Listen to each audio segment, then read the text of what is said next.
Hello, everyone.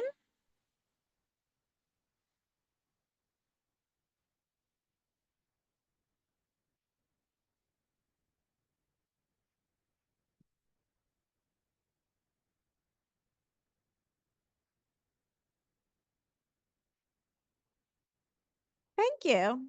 Hi, everyone. Welcome to this year's One Book, One Jewish Community book read event. My name is Randy Zucker, and I'm the Director of Arts, Community, and Culture here at the JCC. And we are beyond thrilled with the enthusiasm and excitement for tonight's speaker. It is my absolute pleasure to welcome you this evening, where we celebrate the power of storytelling and the way it brings communities together. I'm sure you've seen around the building and in recent communication our new campaign, Life at the J. As a nonprofit organization, we rely on each other to keep our JCC vibrant and strong from generation to generation. Please consider making a donation today to support Life at the J. Every donation counts and is used where it is needed most. We have our QR codes like this on the tables in the back and many ways to give in person or online. Your generosity is vital to our community, and we thank you in advance for it. Right now, I am so pleased to introduce Lisa Bleich. Lisa is the chairperson for our One Book, One Jewish Community book read, and one of our most active readers. She has taken on the leadership role of growing our committee and encouraging active participation. And clearly, you can see by the size of our audience that she is doing an amazing job. Please join me in giving Lisa a warm welcome. Thank you so much. It is one of my great pleasures to be the chair of the One Book Committee. I think it's been maybe going on 6 years, and it's something that I really love and cherish, and it's such a wonderful part of the JCC. So thank you. I want to first of all thank all of the members of our committee, and if I know I see a lot of them here, if they could just stand up, the members of the committee, can you just stand up, please? I see Sally, Sherry. Any other members here? Yeah, I don't know. We'll just give them a hand because we read a lot of books. In May, June timeframe, we get tons and tons of books. We had a really good selection this year, and they spent a lot of time reading, and we all unanimously chose Sara Goodman Confino as our One Book author. So we're very, very excited to have her here. So thank you for that. Sara is a gifted storyteller whose work has a unique way of blending humor, heart, and relatable life experiences.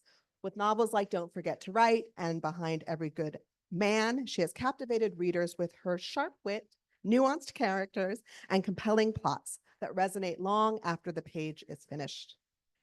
Beyond her talent as a writer, Sara is also an educator, sharing her passion for literature, where she taught high school English and journalism in the Montgomery County, Maryland. And I just learned that she had one of her students launched a international story. So she's also amazing at that.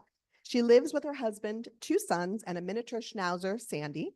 And when she's not writing or working out, she might also be seen at the beach or maybe at a Bruce Springsteen concert, where she sometimes dances on stage.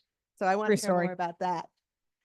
Tonight, Sara will guide us behind the scenes of her writing process and share insights about her career and the themes that make her work so engaging and thought-provoking. We are honored to have her here with us to celebrate the connections and conversations her books have provoked. Please join me in welcoming Sara with a very warm welcome. So thank you for being here.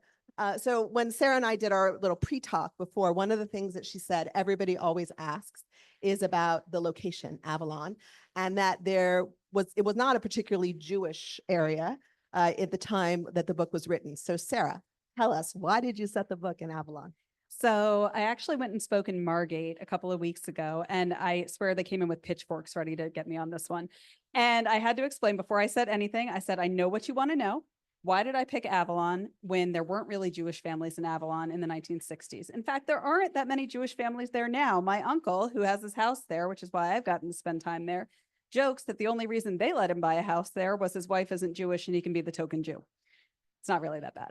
But there were three reasons why I set so much of the book in Avalon. The first reason is I was on the beach at 15th Street when I got the idea for this book. So literally the jetty where it ends was to my left, and I swear I could see the ending happening, and the pier from the cover was to my right, and it's where I was at the time. The second reason, I have been going there for the last 20 summers, and it has become really my favorite place to be.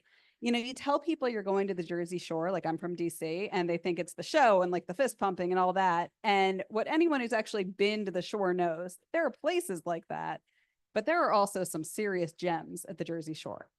And I love the idea of being able to show one of those spots that's just so perfect and special in so many ways. Now, all right, I know there weren't Jews there. That wasn't a mistake. However, there are only two Jewish families in Avalon in the book. One of them is Freddie's family, who were social climbers. They are going to want to be where the rich people, where they can make connections, are going to be. They are not going to want to be with their community because they want to make those connections that they're not making where they live at home. And the other is Ada, who obviously does not follow any rules. But Ada, and both of them are rich, so they're going to be accepted pretty much wherever they want to go. Ada also has some secrets. A couple of people asked me not to do spoilers. I don't think we're avoiding them tonight, but Ada obviously is not living the straightforward life that everybody thinks she's living in Oxford Circle. And if anybody's ever kept a secret, that is exhausting. Like, it is a lot. So for Ada to have a couple months of the year where she is not surrounded by her community, where she can just exhale and be who she is and not feel everybody's eyes on her all the time, that's something special for her. And she does reference that they're going to be heathens for the summer. There's no synagogues and people are going to come from other towns. So while I didn't name Ventnor and Margate, that was what I was thinking with that. I did have to go see Lucy the Elephant when I went to Margate, by the way. I had never been to Lucy the Elephant, but I promise that wasn't a mistake. I did that on purpose. Great. So after my daughter here, my oldest daughter here, read the book, one of the things that she thought was really interesting was the whole matchmaking business that Ada had. And so I want to get a sense of, first of all, was it like that at that time? And what was the research that you did about that? Because it seems like you caught it right on.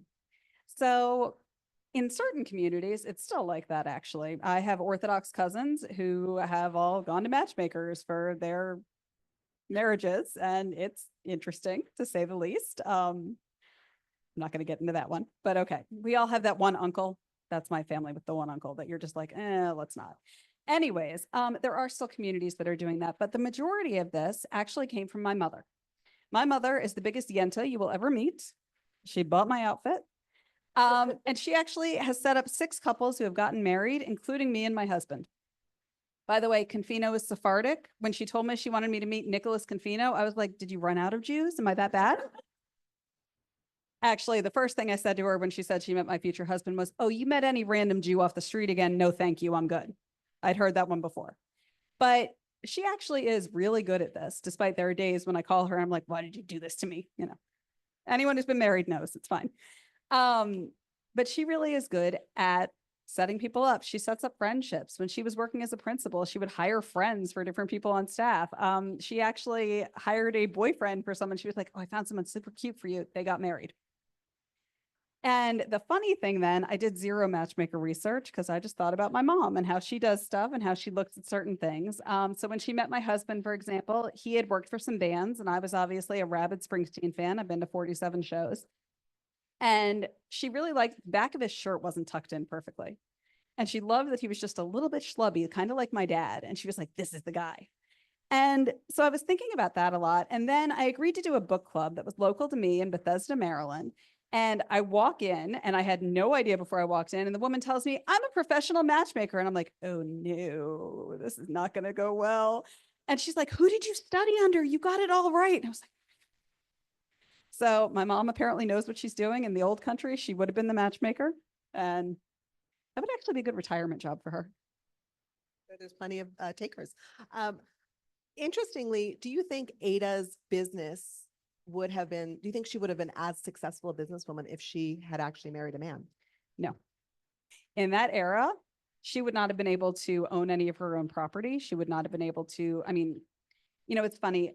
One of the comments that I get from younger readers, this is like 17, 18-year-old readers, is why is Marilyn saying she has no options except to get married? She has so many options, except she didn't in 1960. Women couldn't get a credit card without a man signing off on it until 1974. Like, that is not that long ago. And this is actually probably one of my favorite things about writing kind of recent historical fiction is you can examine some of the issues that are really still issues today, some of them, without it getting preachy or political.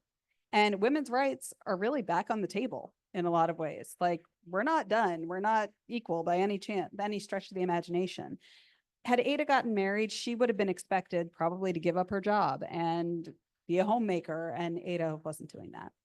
Now, you could argue she would find somebody who would accept her as she was. Those people exist, but I think it would have been harder for her in a lot of ways if she had a man who she had to kind of kowtow to in some ways. You actually answered my next question, but one of Sorry. the things I wanted to know, which is great, is that you explore the theme a lot about being heard in both of the books. So in Don't Forget to Write, it's about, being heard and being seen, right? And in Behind Every Good Man, it's, Beverly doesn't feel like she's being seen or heard. What did you, and also some of the men in that book didn't feel like they were seen because they felt like Larry felt like he wasn't needed, and her father needed to be not told what to do, otherwise he wouldn't do, he wouldn't take care of the kids right. So what is it about that theme of, being seen, being heard that resonates with you so much? So I have no clue where I got this from. So I'm stealing from somebody, and I should probably Google this and actually know who I'm stealing from. I do that sometimes. I read something one time about how women are just expected to make themselves smaller in every way. We're not supposed to be too loud. We're not supposed to be too pushy. We're not supposed to be too big. We're supposed to just be small. And it's really frustrating when you have big feelings and big thoughts and you want to get them out there and people kind of dismiss you as being hysterical because you're a woman. Nobody ever calls a man hysterical. It just doesn't happen. Well, okay, my children sometimes, but And I mean, even the word, like, think about like hysterectomy, like the word comes from women being crazy with that. And I think that there's a lot of that out there. Like, we have a lot to say, and society doesn't always take us seriously. And that's not just women, but I think that we do have sometimes a harder time being heard with some of this. And I've definitely experienced a lot of that sexism, even in education. It's a primarily female dominated field. And I've had some male administrators who I came to them with an issue and got very gaslit and shut down. It was like, no, this is a real issue and you need to listen to it.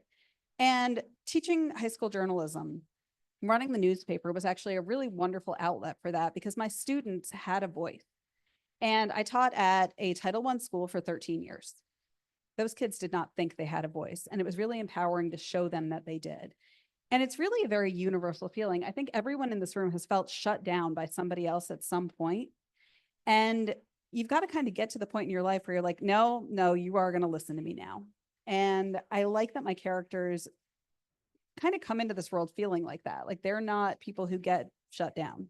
These are people who are going to stand up and say, nope, you're going to listen to me on this. And Marilyn is obviously getting shut down by her father a fair bit. And I love that even from the beginning, she's like, I know how to get around him. It's fine. And I just had fun with that. Yeah, I think it's fun. And I think back then a lot, well, probably even now, women just know how to get around things. We figure out how to get around it. Even if we're going to be shut down, we find a way to do that. It's interesting that you mentioned sort of Ada and Marilyn both being strong women, because on page 276, Ada describes the curse of the family to Marilyn, the desire for freedom. A gilded cage is still a cage. Most people don't see the bars that hold them. You and I do. Do you still believe that about certain people? I think so. I don't want to name names, but I know some people who were in relationships that I'm like, what are you doing? Like, what? No, like, you have so much more value than you've been seen with. And, it's funny. My best friend and I joke a fair bit about what we want our kids to learn based on what we have learned now that we've been married. And it's not necessarily the trap situation, but it is, there's a lot more that goes into it. Like, just loving somebody when you're like in your 20s isn't necessarily going to mean you have a happy life with them for the rest of the time. You got to be able to grow and change and evolve. And if your partner won't do that, you are stuck in that cage until you figure out how to get out of it. And I think that was part of what I was thinking with that, but also the time period, because like I said, Marilyn did not have these options. If her father isn't going to help her in any way, and if Ada's not going to help her, she doesn't have choices. She can't get a place to live on her own. She doesn't have job skills. Even if she does get a secretarial job or something, which is pretty much what would have been available to her, where's she going to live? What's she going to do? She's going to be dependent on a man at some point in her life. Now, Ada obviously helps her get out of that. But I do think there is a lot of feeling like you don't have a choice in that time period in particular. And I think that everybody kind of feels like that with certain things as well. Like, how many of you actually want to be working at your job all the time? No hands went up. Okay. Point taken. But that's just it. Like, we have these societal constructs that we are stuck in. And so for me, for example, not teaching this year and not having a salary is terrifying. I'm not a risk taker. This is like actually stepping back and saying, I'm going to make money off of the crazy voices in my head was pretty scary. But that is one of those societal cages. And sometimes you have to just be able to say, all right, I'm going to try this. If I fall, I fall, and I'll pick myself back up. And I know I've read that you've always knew that you wanted to be a writer. So how did you start the process, and how did you get to where you are now?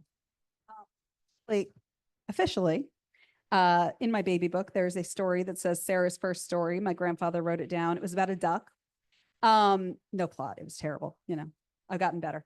But my official starting point, and this is kind of going to tie into Don't Forget to Write a little bit, although I did not do this intentionally. My brother found the connection and actually pointed it out. When I was 8, let me back up. My uncle Jules, who died in 2008, was a neurosurgeon. In fact, if anybody's been to Indianapolis and driven past the big hospital there, you've seen his name on the side of the building. He was something special, and he lived far from us. We were in DC. He never married. He never had kids. And he was kind of the grandfather figure on that side of the family. My dad's dad died when my dad was 9, so we never met him. And Uncle Jules was known for giving the best gifts. When I was 16, he took us to the Indy 500. We were sitting in the owner's box drinking Shirley Temples, thinking we were the hottest things ever. And he points down at the racetrack and goes, nothing like one of those. But when you get home, you and your dad are going car shopping. And I was like, he had to peel me off the ceiling. Like, what? When I was 8, I was sending him letters. And now that I have a 7-year-old, I would assume those letters were terrible. Don't tell my 7-year-old I said that, but yeah, okay. And he saw something in those, and he sent me a present, and it was a typewriter. And he sent a note with it saying, you're going to be an author someday, and every author needs a typewriter. Now, I didn't make that connection when I wrote Don't Forget to Write. But what was interesting with that was my brother called me. Now, my brother called me a couple of times during this book because my dog, Sandy, cannot stand my brother. All animals love my brother except Sandy. She hates him with a passion. She won't take a treat from him. She growls at him the entire time. She's never done that with anybody else we've ever seen. And I always tell him she's an excellent judge of character. So he got to that line in the book and he sent me a picture of his Kindle at that line with his middle finger. Because if you can't troll your brother as an author, what good is being an author, right? But when he got to the end, my uncle, like I said, never married, never had kids, and we never heard of him being connected to anybody, going on a date, anything. And my mom and my brother and I, we kind of didn't involve my dad in these conversations, but my grandmother was still alive when he died, which was horrible. And we had a few cousins who came out after their elderly parents died. And we always kind of wondered, like, did he have somebody? And we hoped he did, and that he just didn't feel comfortable telling my grandmother. We really hoped he had this happy, full life. And at his funeral, we were looking around at everybody. We were like, is there anyone we don't know? Is there anyone this could be? Like little spies. It was terrible. But we didn't see anyone. And we really have had these conversations since that we hoped there was somebody in his life. So when my brother finished the book, he goes, was Ada Uncle Jules? And it hadn't even begun to occur to me. This is pre-publication. He read it. And once I thought about it, I was like, you know what? Subconsciously, I think that had to be there in some way. So all right, that's the very long start of that answer about how long I wanted to be a writer. Sorry, I talk too much sometimes. But honestly, I've been doing this as long as I can remember. I remember being at a Passover Seder at my aunt and uncle's house and hiding behind the sofa with a notebook because I was working on a story. I was also probably trying to get out of the 4 questions, but that's another story altogether. I taught those to my brother so young. He was like 5 and I'm like singing them to him for a year. Again, you got to troll your brother. But it's what I've always wanted to do. And I loved writing all throughout high school. I was in journalism. I was editor-in-chief of the high school newspaper, and I majored in journalism at first. Eventually decided to switch, decided I didn't actually want to do journalism. There were a lot of jaded, bitter journalists out there, and it was just not for me. And I called my mother crying from the Lot 1 parking lot at the University of Maryland and said, what would you think if I became a teacher instead? And the main goal of that was always to have those 2 months off every year to write. And prior to having children, that is exactly what I did. Kids are not easy to write with. I'm going to tell you that right now. You have one ear listening for screams at all times that they're in the house. It's interesting. But I actually finished my first book in 2005. It was a coming of age story where my characters meet following Springsteen on tour because they say to write what you know. It was very niche. I do now know why that one did not get published. I wrote a second one that I finished in, I think, 2007 and a third in 2009. And I was trying to get an agent that whole time. They say you get 12 rejections for every one agent who's willing to look at your work. That's rough. Okay, I eventually wrote my fourth book, which was a comedy about teaching. It was fairly heavily inspired by some stuff that happened to me as a teacher, including the time there was a bomb threat and one of the bomb sniffing dogs left a little present under a desk. You cannot get 14-year-olds back under control after somebody yelled what was under that desk. Let me just tell you, trying not to curse and say what they actually said. Anyways, I used some real life stories. That one actually got me my first agent. I say first agent because we eventually parted ways. She shopped that book for 5 years and made me rewrite that book probably 25 times in those 5 years. And she then got heavily into romance and was like, this book, here's what it needs. It needs a steamy makeout scene. And I'm like, it's about a teacher. Who do you want her making out with? Because can we not ever do that? Okay, thanks. And then she left her agency. We parted ways very amicably. I was actually kind of thrilled. I used to dread getting emails and calls from her. And she recommended 5 other agents, one of whom we totally clicked. And she told me what that previous agent should have told me 4 years earlier, which is stick this book in a drawer, write the next thing. The next thing became my debut for The Love of Friends. Did I tell the agent story? This is a good one. All right. So I sent her the book. She loved it. She sent back edits. Exactly 10 weeks later, she emails me and says, hey, am I going to see those edits anytime soon? And I wrote back and said, I am so sorry. I am 10 weeks pregnant. I am throwing up constantly. As soon as I can actually sit at a computer without needing to puke, I will get these edits done for you. And she calls me. I was at school. I remember exactly where I was. And she says, oh my God, I'm 11 weeks pregnant. Wouldn't it be crazy if we had the babies on the same day? Fast forward to May of 2020, the world is on fire. And she kept saying to me, we're both like 8.5 months pregnant. And she's like, I just want to sell the book and then we can have the babies. We just got to sell this book and we can have the babies. We got a hit with a 2-book deal.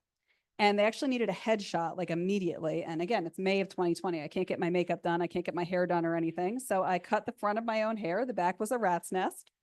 I spent an hour and a half doing my makeup because my nose swells when I'm pregnant and never having another child. They don't tell you your nose gets bigger. Like, what is that? And my dad came over and did a socially distanced headshot shoot in our backyard. He took 200 pictures and got stuck on my then 2-year-old's climbing gym because he was like 69 at the time. We had to like pry him out of there. We got one picture that worked where I didn't look like a manatee. And then about a week later, I sent my agent a text with a picture from the car and said, I think I'm winning. We were on our way to the hospital. And she sent back a car selfie and said, don't be so sure. And the babies were born 5 hours apart on the same day. So we are bonded for life. We're together forever. We're not going anywhere. Another bigger agent actually tried to poach me and I was like, nope, staying where I am. And it's just been kind of wild since then. So my second novel was part of that deal. We got a 2-book deal. She's Up to No Good. And then the week that She's Up to No Good came out, my uncle actually called and said, the beach house is open. Do you guys want to go? The answer to that question is always yes. Our dog sitter said she had company, like house guests that week. I was like, I don't care. Bring them to our house. We got to go to the beach. And we get there, we're on publication day, and my editor emails me and says, what's next? She had just rejected my previous idea that I had 40,000 words written of. That's about 100 pages. She was not my favorite person that day. And she said, people love the character of Evelyn. That's the grandmother, and she's up to no good. And they want Evelyn vibes, but not a copycat character. She's 32 and talks like that. I didn't know what that meant, but I said, okay. And my husband was struggling to put up the beach umbrella, which turned up in Don't Forget to Write. It was a windy day. And all of a sudden I started laughing and he looks at me like I'm nuts because he thinks I'm laughing at him. But really, I had thought up the first scene of that book. And I said, I think I figured out the new book. And he was like, now? And I was like, yeah, you're on kid duty. He dug a giant hole to put the kids in. And I sat under that umbrella and I wrote out the synopsis of the book, the pitch for it, sent it to my agent who sent it to my editor. And by the time we left the beach that day, she wanted an outline in chapters, which nothing moves that fast in publishing ever. Like that's not, you see in the movies, they send it off and it gets published. That's not how things work. I wrote the outline the next 2 nights. I wrote the first 7 chapters the next 5 nights. So I got to where Ada throws the rock and we sent it off. And by the time we left the beach, we had a book deal, which again is not a thing. So things have just started snowballing since all of this. And that's where we are now, basically. Yeah, which is amazing, which is really wonderful. If we go back to the book a little bit, one of the things when I read it both the first and the second time, when Dan comes back into the picture, I kind of thought Dan was just sort of a light character, and I wasn't expecting to see him back coming to the shore. Was that something that you always planned to bring Dan back in, or was it something that just sort of emerged organically as you were writing it? He did not come back in the outline, but my characters do not always behave, and he just showed back up there and it worked. It's so funny with that. So for people who have read Behind Every Good Man, anybody read that one? Yes. Okay. Millie at the synagogue, that was not in the outline. Millie did not behave that day, and I loved it. I remember posting on Facebook the night I wrote that chapter that I just wrote the most unhinged scene, and I couldn't wait for people to read it. And it was funny. My college best friend who used to come to services with us for Rosh Hashanah was like, why did I picture your mom in your synagogue for that scene? And I was like, because you've been to my synagogue. You know where that was. But no, my characters do not always behave. And Dan just showed up at the door one night while I was writing, and Yeah. Okay. So it was a surprise for you as well. Yep. As you were doing it. Another thing that I thought was interesting was that photography plays a big role, particularly in Don't Forget to Write. And it was obviously Dan wants to be a photojournalist, which is not a particularly, I don't want to say accepted, but it wasn't like a typical career for a rabbi's son. And then Marilyn actually finds her voice or her stories through looking at the pictures of Ada and her life. Did you have something similar happen to you? Did you have are you either a photographer, or did you have an old album that inspired some of your stories? so my father is actually, he's a physics professor, but he's also a semi-professional photographer. And I grew up with a dark room in my basement. My fellow newspaper students would like let themselves in the back door and be using the dark room at all hours of the night. My mom would come down to do laundry and be like, who are you? What are you doing here? And they'd be like, can you turn off the light? You just ruined my film. But I grew up a total shutterbug. I'm not nearly the photographer that my dad and brother are. And that drove me insane with my brother, because I can take a camera apart and put it back together. Like, I know all the science behind it. I know the good aperture settings. I did a science fair project on like reciprocity failure. I should say my dad did a science fair project on reciprocity failure. I still can't explain that one. But the art of photography really does tell a story when you're good at it. Like, again, I can get it technically right. My brother clicks a picture and it's like the most gorgeous thing you've ever seen. And it really does tell a story. And there's something to that. So my mother, before she became a principal, and she's always been a Yenta, she set up her college roommate with her husband. But my mother was an art teacher, and she always thought she wasn't good at art, which was such a weird thing for an art teacher, but she thought her own art wasn't great. And I always thought it was fantastic. Whenever you could actually get her to do anything. By the way, I'm still trying to convince her to do a children's book with me. I'm working on that. How cool would that be if I'm writing it, she's illustrating it? Like, that would totally sell. She won't do it. But, I always thought it was so interesting that my parents were working in very different mediums, but they were both storytellers with that. Like, my mother, she can put an outfit together like you've never seen. She can decorate a room. Like, my dad will take these pictures and she'll pick which ones go on the walls, and she'll do it where it really does tell a story. And I liked that idea of Dan and Marilyn both having that in common. They were both storytellers in different mediums. And they eventually realized that that is part of what they like about each other, that they both really do identify with that. And again, my mom, I think I've seen her pick up a camera 3 times in her life, but they still get each other with that art form. And I really always liked that growing up, seeing that connection with them. My parents can fight like cats and dogs, but they get each other. And I don't know, I really liked that. So I think that, and again, I'm a total shutterbug too. Like, I was joking with a former student of mine today, actually, who was saying, she's a photographer now, and she was saying, you don't ask a photographer what kind of camera they use, because it's really about like, if they can use any camera if they're good at it. And I was like, but I love cameras and I'm nosy. Like, I want to ask. So, part of that was me, part of it's my dad, but photography is fun. I like it. My husband, on the other hand, cannot take a picture of me with my whole head in the shot. My 7-year-old can, my husband cannot. Sounds like my husband. The other thing I thought was interesting is the dads. So Marilyn's dad, excuse me, is a total asshole, right? When he comes down and he's just so like rude to her. But Beverly's dad is actually really nice and really supportive of her. So did you have fun writing the different dads? And were you basing them on any dads that you know? Not specifically basing on anyone, but I did have fun playing with that. So my dad is pretty awesome. My mother always, whenever I'm writing a book, is like, let me guess, the dad is wonderful and the mom is terrible. And if anybody read my first one, For the Love of Friends, anybody read that one? All right. So if you read it, you'll laugh at this. If you didn't, you'll read it later and laugh at it. The mother in that is not my mom. There are some traits that my cousins have been like, your mom did that, didn't she? I'm like, yeah, okay, a little bit. And when I was writing the book, my mother read it and she was like, you need to put something in the acknowledgments that that mom is not me. And what I didn't say to her, and I wanted to, is that's exactly what the mom in the book would make her daughter do. So there's a little irony there. But you know, those parental relationships, especially in a time period like that where that was so important. If Marilyn's dad was supportive of her, we don't have a story in this book. We need to actually, you know, it doesn't matter if her mom's laying down the law. If dad is supporting her, he's the money. He's the bottom line on this. So I needed to create a character who really was not going to get his daughter. And I think by the end, he starts to come around. He does a little bit. Like, I am never going to write a character who's all bad, because I don't think anybody wakes up in the morning and is like, yeah, I'm going to be evil today. We all do the best we can with what we have. And do we all succeed every day? No. Do we all actually do our best every day? No. But nobody's sitting out here trying to be a horrible person. He seriously thinks that he's doing what's right for his daughter, sending her away. And when I was trying to come up with an idea, I needed her to do something heinous enough that her dad is going to send her away, which is how that whole first scene happened. And I started laughing at my husband and all that. But no, you know, he really wasn't based on anyone. If anything, I would say that Bernie, Beverly's dad, is a little bit closer to mine. Because he is one of the smartest people I've ever met. Physics professor, just absolute genius. In fact, if you've been to the Air and Space Museum in DC, he literally was the person who assembled the Saturn V rocket launcher there. Like, this dude knows everything. I mean, it's crazy. My 7-year-old will grab my phone and call him and ask him science questions all the time. Like, I don't think I've ever stumped him with anything. But you need him to make you a meal, and suddenly he has no clue what he's doing. I remember when my mom wouldn't be home and we'd be like, can you make pancakes? Oh, no, that doesn't happen. It's like, I can toast a bagel and I can scramble an egg and that's it. And, you know, it was funny when my mom would go out of town very infrequently, but when she did, she would pull me aside. It didn't matter how young I was. This probably started at 7 or 8. And she was like, you know, you're really in charge, right?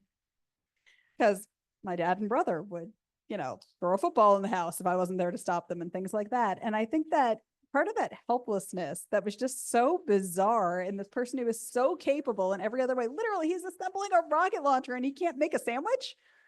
And I liked playing with that because that learned helplessness. Like, my mom makes his lunch every day still. He's 73. Like, what? You can't make your own sandwich? Seriously, Dad? Really? And I mean, part of that is just, you know, she likes helping, but still, like, come on. Or like, I would be home and she'd be like, can you make sure your dad eats? I'm like, he's going to eat if he's hungry. Like, calm down. And so I did have fun playing with that a little bit. I don't think my dad knows that any of that was inspired by him, so we're not going to tell him. Speaking of Beverly's dad, I thought it was interesting about the Jewish senators of the time. So can you talk a little bit? Were there a lot of Jewish senators at that time? Because he seemed very revered, and he also seemed like nobody really cared that he was Jewish. So I'm going to back up a second on this one. I sold this book on proposal, which means I wrote, I think, 5 sample chapters and like an outline, which, by the way, for any aspiring writers in here, my first one that I had to write an outline for, my second book, I'm a teacher. So I did Roman numerals and like letters and all that. And my agent looked at it and said, I have no clue what this is. And I was like, okay, I'll try again. And then I basically word vomited 4 single space pages of everything I knew that happened. And that is apparently not how any other human does this either. I'm just not as organized as a lot of people, and that's fine. I accept it. My author friends all do like chapter by chapter outlines. And I'm like, what if your characters do something different? And apparently that's not a thing for other people. So I'm just nuts, but whatever. Sorry, where was I going with that one? The senators, Jewish senators. So I sold the book on proposal. And then I realized I knew nothing about politics in the 1960s, less than nothing. I knew Kennedy, I knew like Cuban Missile Crisis, and nothing else. I knew civil rights were coming up, and that was about it. So I decided I had to do some research, and I bought a bunch of books on like the Kennedy era, politics, and all this. And that is the first time in my entire life that I ever fell asleep while reading. That wasn't working. So at that point, I decided, all right, I'm going to throw this stuff out the window and I'm going to focus on what I know needed to happen, which is women's rights and civil rights, and deal with that. But as I start writing, and I've got, you know, Bev's father is clearly a retired congressman, I was like, oh no, was that a thing? And I Googled, and bizarrely, Maryland had Jewish congressmen going back to the 1860s. How have we not had a Jewish president yet? I could not begin to tell you. But it wasn't a big deal, bizarrely, And it kind of still isn't. I mean, Jamie Raskin is actually my congressman now, and nobody makes a fuss about that. Like, cool, Jamie Raskin. I did send him a copy behind Every Good Man. I haven't heard anything, but he's cool. I like him. You never know. Never. I love how you weave the different characters in. So how Marilyn shows up in Behind Every Good Man. Will we see more of that in your next books? So in my next one, Bev and Stuart actually show up to save the day a little bit. And my main character, Barbara, sits down at one point to read the new Marilyn Kleinman book. So you get some little updates there. I love it when authors do that. Despite writing happy, funny books, I'm like a huge Stephen King fan. Sorry, am I talking too much? No, no, you're okay. fine. I just wanted to know if I should put it. Okay. So I'm a huge Stephen King fan. He brings these characters back all the time. Beatrice Williams is my favorite historical fiction author. She does that. Taylor Jenkins Reid does. And it's just such a fun, like if you've read the other books, you get so excited. I don't know why I'm talking about my brother so much tonight, but okay. There was that show Castle Rock on Hulu. If you're a Stephen King fan, it's like the best thing on the planet. And I watched the first episode and then I called my brother. He lives in California. And I was like, you have to watch the show, but you can only watch one episode and then we have to discuss. And like he starts the first episode and all of a sudden he's like texting me constantly being like, oh my God, this is this character. And oh my God, this is this. And it's so much fun when you know little bits and pieces when those characters show back up. So I love being able to do that in my books too. All right. So I want to know if anyone caught the reference to Bruce Springsteen. Yeah? What was it? Yep. There you go. That's right. I figured if I'm setting it in Jersey, I've got to throw a Bruce reference in there. So I did mail a copy to Bruce's house. Some spying was involved to get the address. I did it. And I figured this thing would bounce back. Like there was no way anybody was going to sign for it because I wanted a signature on this. And somebody signed for the book.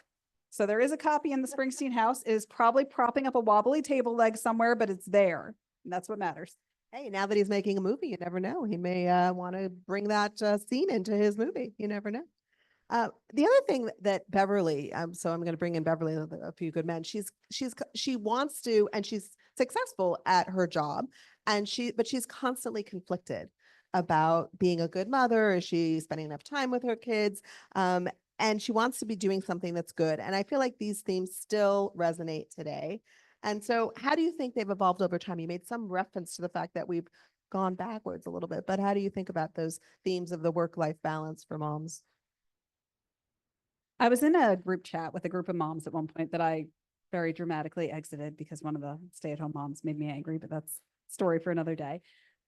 Because my opinion didn't matter about how much screen time was too much. Because, I wasn't home all day. I couldn't understand how hard it was. And I was like, I am all summer, like kind of hybrid here with that, but okay.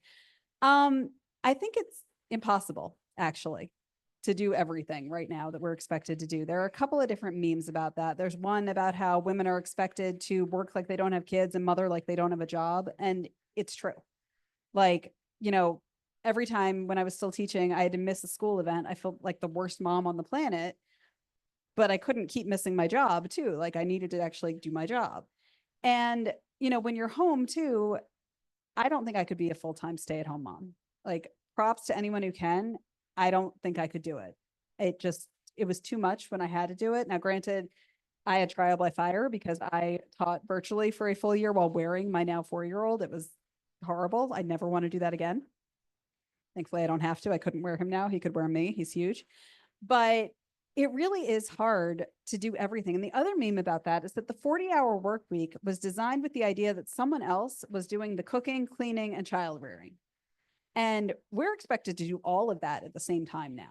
And it's impossible. Like the burnout level is just insane. I don't know a single mom of young children who's working who isn't tearing their hair out regularly. Like I'm so sorry with the 4-month-old, you're going to get there. It's rough. It's rough. She's on mat leave. She lives in Canada, so she gets a long time. It's a lot.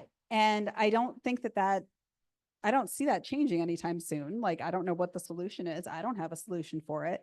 But when I started this book, I actually came up with the concept of the woman who leaves her cheating husband and goes to work before the politics came into it.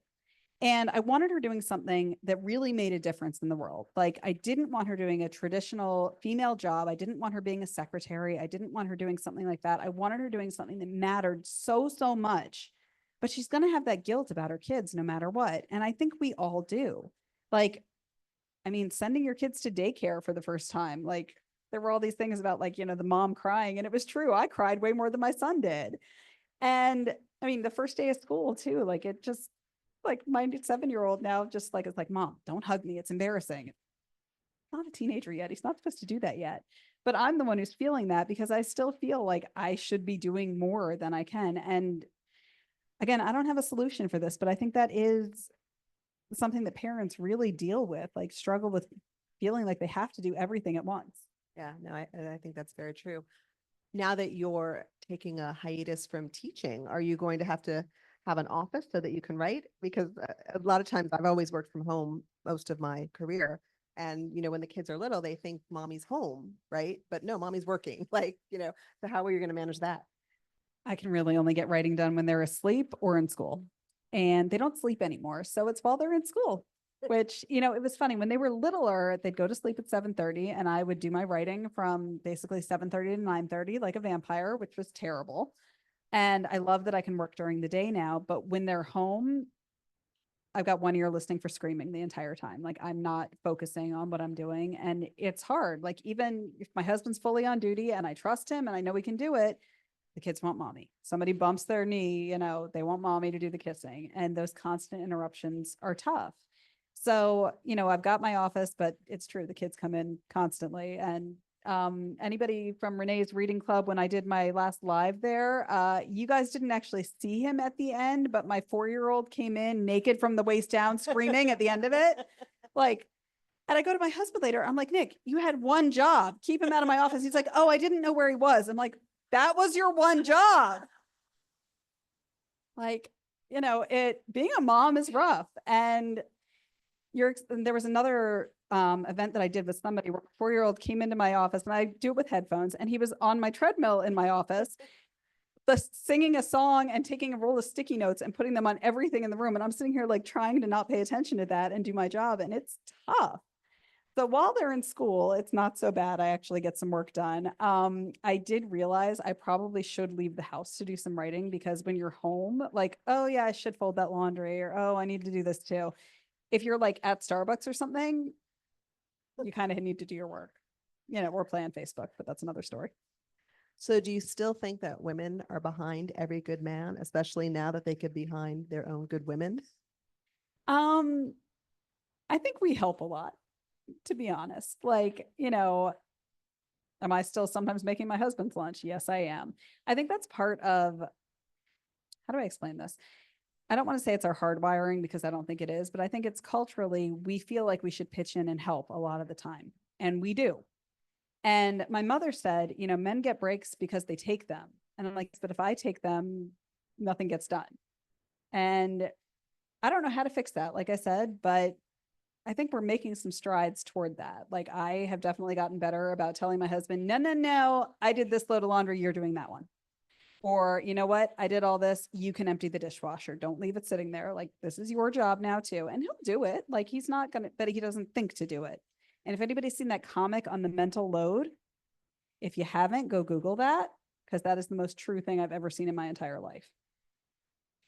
Well, I thought Beverly's parents were actually interesting. Beverly's mom was a real pip, and her dad, like you said, kind of shut down once he didn't have his purpose as a senator anymore. Do you think that Beverly's mom also felt that way? Like her purpose was also kind of helping him be the senator, and then when that was no longer something that she had, she kind of took her break. Like you were just saying, she demanded her break. I think so, but I think she also didn't take a break in a lot of ways. Moving in with Bev is partially getting out of her marriage to take a little break from her marriage, but she's still working when she's doing that. Like she's helping with the kids. She's really running the household. And I think we do need to get better as people at taking those breaks. And I, for one, am terrible at it. So I'm not a good example for this. Don't listen to me on this, but I need to get better about it. And I know that because I start to burn out, and trying to write 2 books a year right now, I can't be burning out. So I need to figure out how to take some breaks that aren't just like getting on the Peloton, which is currently my only break. So that's still not a break. I'm working. Yeah, it's true. It's not a break. So what are you working on next? So my next one is done. It is called Good Grief. They finally approved a title on this. 3 of my books have good in the title. I don't know who I'm trying to convince here, but I'm a good writer. I'm a good writer. Right? Like, although with Behind Every Good Man, we did choose good instead of great as a play on my maiden name. So That was fun. We had to. Notice that. We were going to go great. And then I was like, well, it's kind of funny if I do good man. Okay.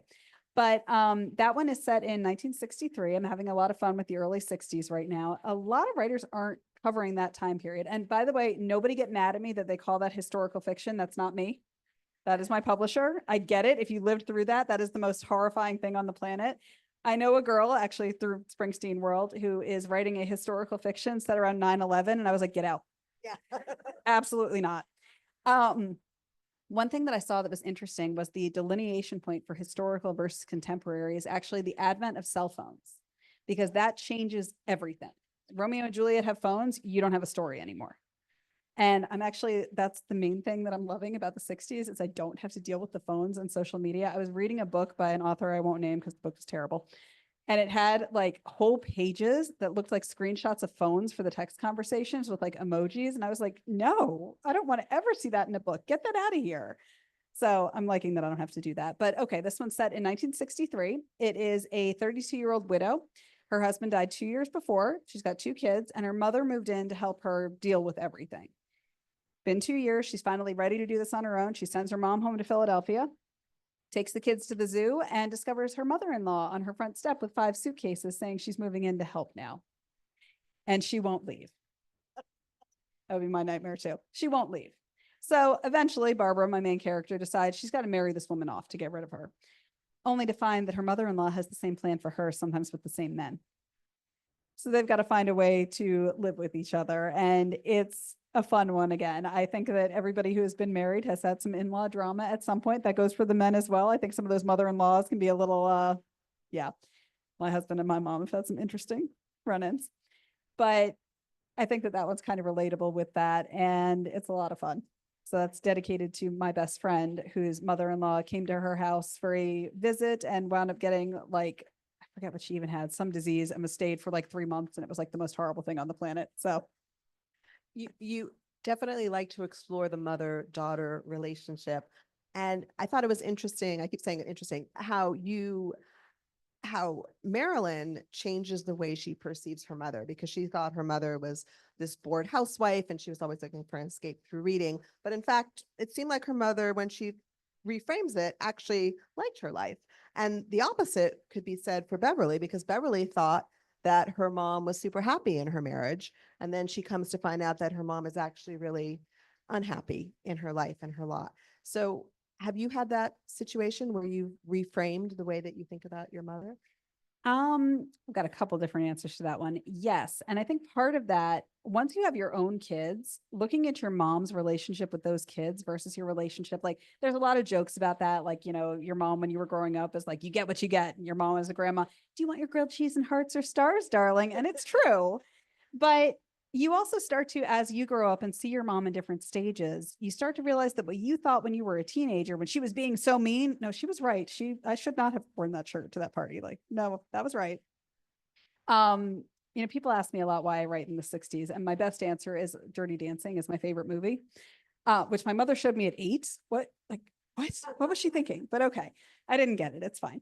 But that's one of those things where we start to look at these older people in our lives and recognize that they were younger once too. And like, my mom was my age when she was showing me that movie. Like, okay, I would not do that.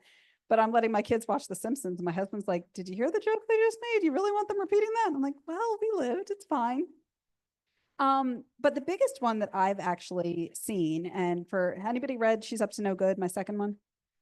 All right. So some of you are going to recognize this story, but my grandmother, who is 97 now and a nut job. Now she was a nut job 40 years ago, so that's not an age thing. She's total wacko, but very fun. This story is kind of what started me on this journey. Do you guys care if I share another personal story? Am I totally boring everyone? Are we good? Okay. So this was 2009. We were at Rosh Hashanah dinner at my aunt and uncle's house. And, the men had gone to watch football and the women are sitting around talking. And my grandmother starts telling me this story. And I'd heard part of it before, but not the rest. So her sister, when she was in college, started dating a guy and came home and was like only talking about this guy. And she got a telegram saying, meet me in the city. I made the most important decision of my life. And she says, this is it. He's going to propose. And their mother said, nope, he wants to propose. He can come to the house and do it properly. So my grandmother snuck her sister out to the train station at 5 a.m., got her on the train, only for their brother-in-law to pull her off kicking and screaming because their mother knew exactly what they were going to do. She didn't go that day. And a couple of months later, there was an announcement in the newspaper that this guy had married somebody else.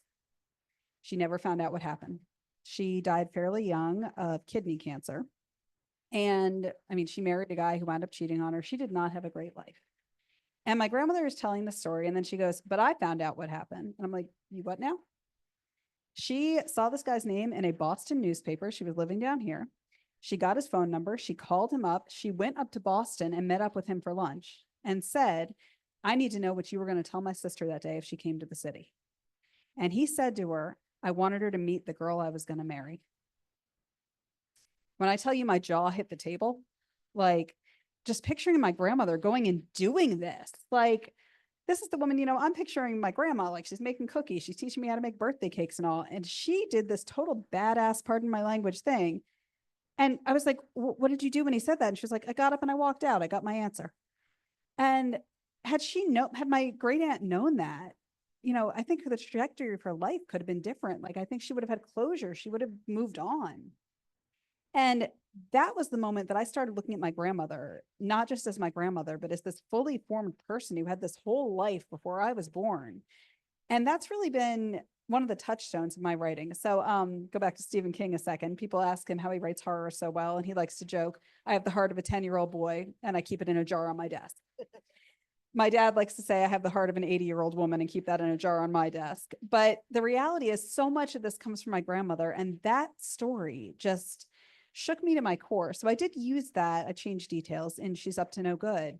But I love that idea of looking at these older women, like older people in your life, not just women, and all of a sudden recognizing that this, you know, they're not just old, like they've lived a full life and you weren't always part of it. Like you don't know all of that. And thankfully, my children will not know all of the things that I have done now that I think about some of this, but I just find that so interesting. I think those stories are so fascinating. So that's probably where that comes from. Thank you. All right, I want to open it up to questions. Does anyone have any questions you'd like to ask? Sarah? You can just raise your hand. There are things I didn't say yet. What?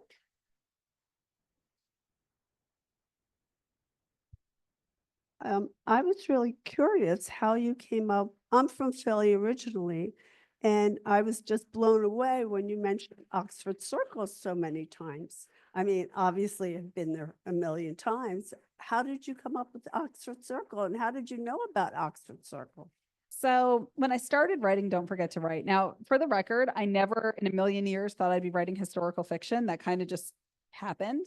I started asking, well, let me back up. We got that book deal really quickly. And my editor said, well, the problem is we want you on the book a year track. That was my first time hearing that expression. And I was like, yes, I want to be on that.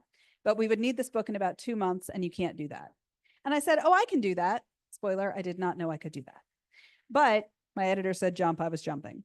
So I was on a very tight deadline and I started asking my parents a lot of questions about stuff in 1960, but my parents were 9 in 1960 and didn't remember a whole lot of what they would have needed to know.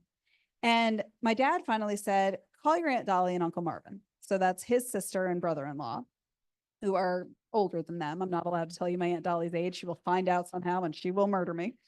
But my uncle is 91 now. And this man remembers literally everything he's ever done in his life except what he had for breakfast today.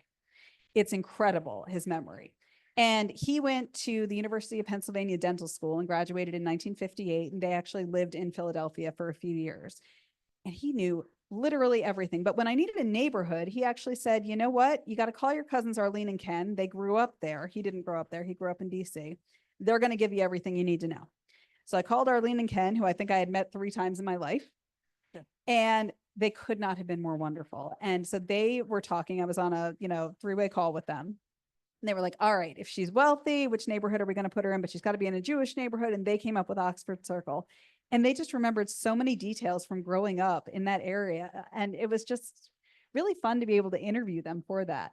For the rest of the research, my aunt and uncle really were my research team. And when I tell you my uncle was incredible with this, I texted him at 10 o'clock at night one night and said, how did you get from Philadelphia to the shore before they built the AC Expressway? and I think I'll get an answer in the morning. This Black man horse pike, screenshots white Google horse- Map, White horse pike. the I black know. horse pike. Oh no, he traced out the whole route, told me Yeah. how long it would take a normal person to drive it in 1960 or my father who speeds. Yeah. And just everything he knew. And then my aunt knew all the girly stuff. I called her one time and I said, all right, I know Gone with the Wind. I understand corsets. Walk me through girdles. When did you wear it? When did you not wear it? How tight was it? Could you breathe?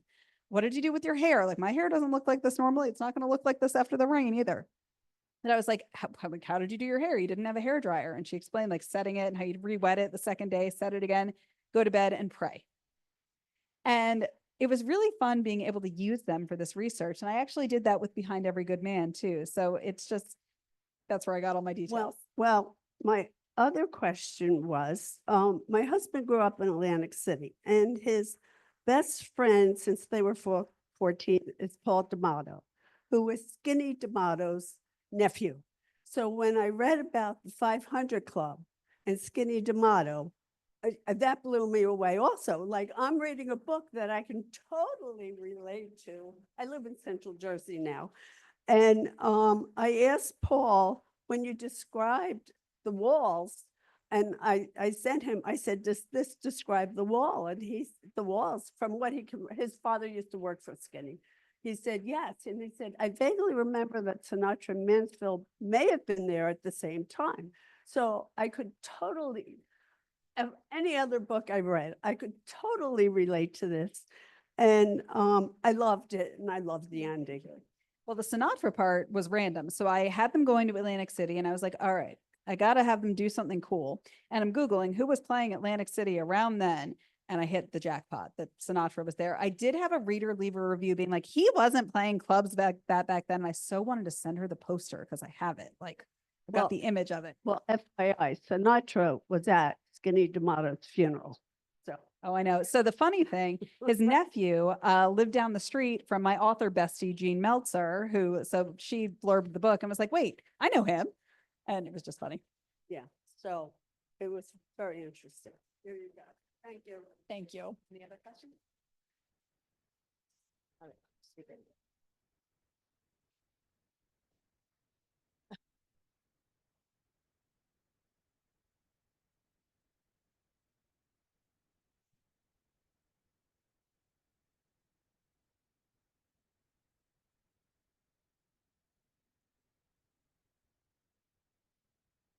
That was my aunt and uncle again. I asked my uncle, tell me about Atlantic City. And he pulled pictures of his family on the boardwalk in 1960, dressed to the nines in the middle of summer.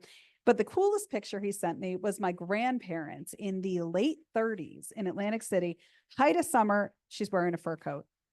And it was what she did. The one detail that I didn't put in there that they would have done was they would have had little heel protectors on to keep their heels from going in the slots on the boardwalk. But it was a little bit of too much detail for that. But no, I have pictures of like my aunt and my grandmother dressed to the nines in the middle of summer like that. It was what you did. Any other questions? Yes.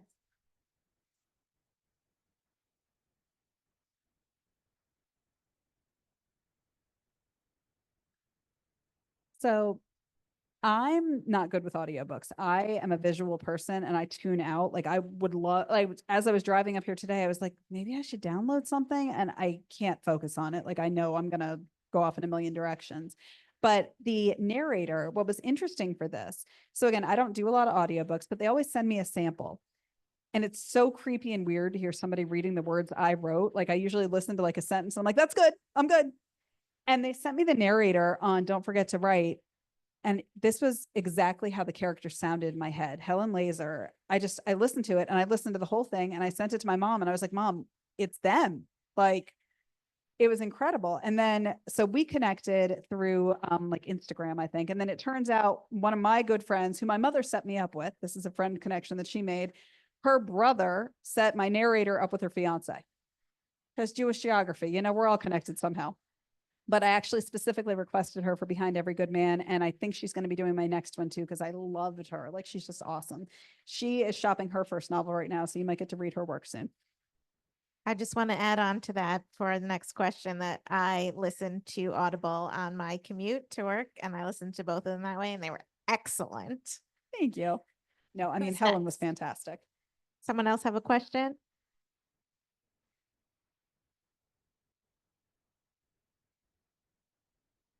I'm not 100% sure. They asked for my approval, but that doesn't necessarily mean they would take what I had to say. But when I did request her again, they immediately got her. So who knows?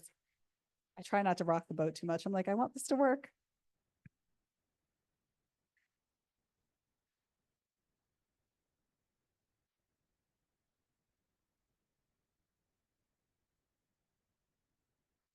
So when I wrote my debut for The Love of Friends, I made my narrator half Jewish.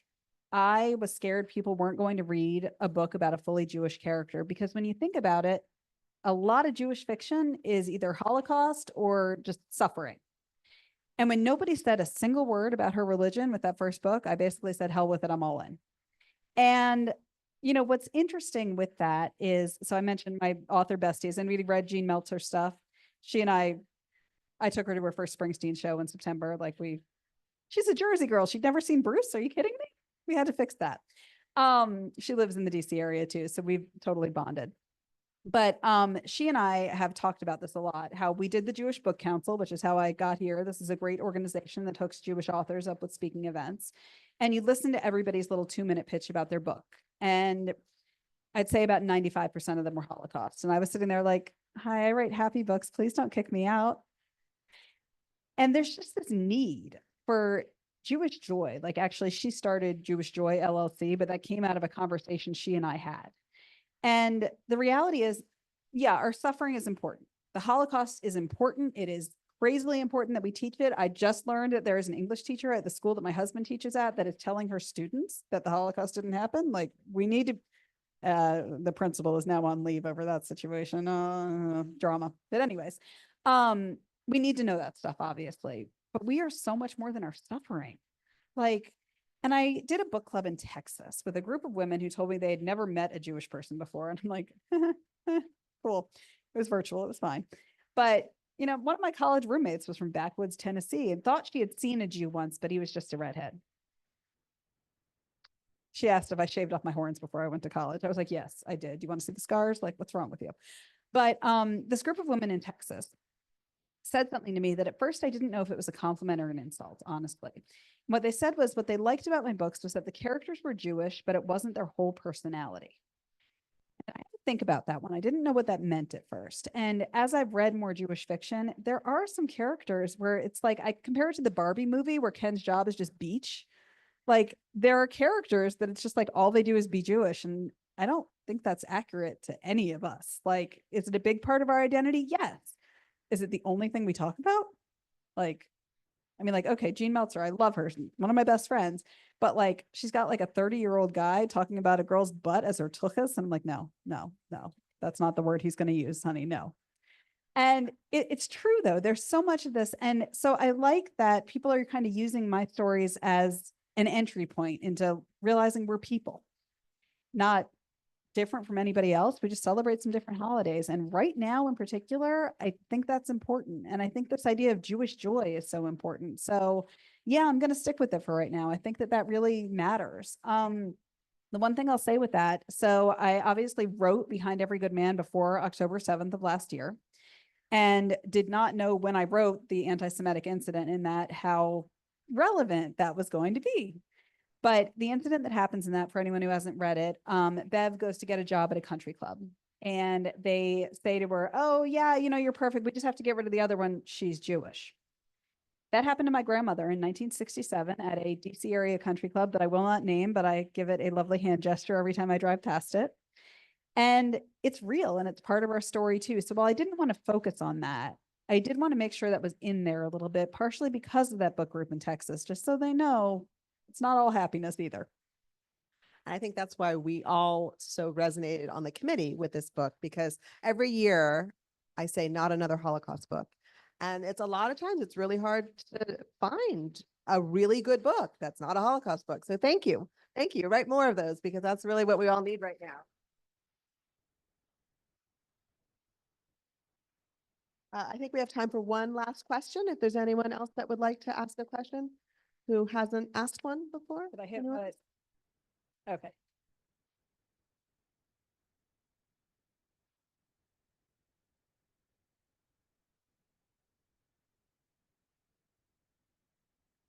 It's too heavy sometimes. Yeah.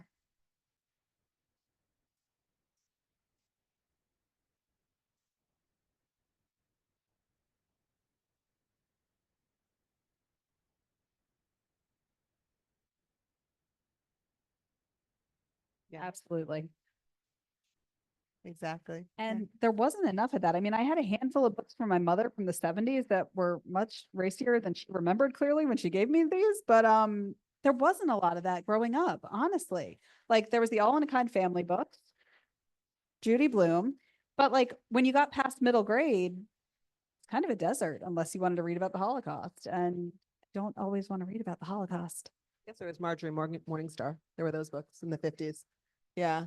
Tr- Wasn't it Tree Grows in Brooklyn? Wasn't no, she was Irish. No, that wasn't She was Judy Irish. Blume. She was Irish. But But she it was in still Brooklyn. felt similar. But somebody told Jean that like she and I are the second generation of Jewish literature. The first generation is really the immigration stories, how we got here and like what was happening in Europe and all this. And the second generation, and by the way, being called literature, it's awesome.